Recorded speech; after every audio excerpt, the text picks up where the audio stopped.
तो दोस्तों इंतज़ार खत्म। इस साल का सबसे बड़ा सैड सॉन्ग आ गया खेसारी जी का, और टी सीरीज हम भोजपुरी से, जो कि बहुत ही अच्छा गाना है।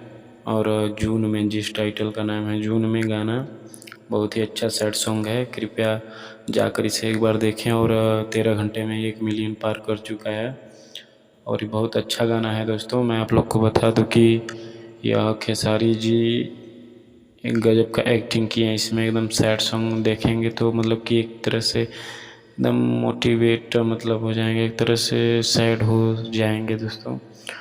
तो आया है भोजपुरी हम टी सीरीज से, तो जाइए देखिए और एंजॉय करिए।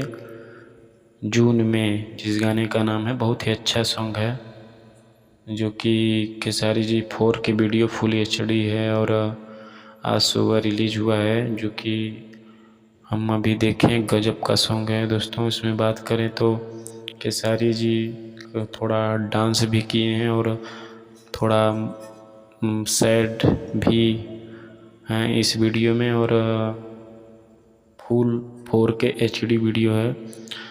तो दोस्तों चलिए चलते हैं, फिर मिलते हैं नेक्स्ट वीडियो में। तब तक के लिए जय हिंद। खेसारी के फ़ैन हैं तो सब्सक्राइब कर लीजिए दोस्तों। जय हिंद।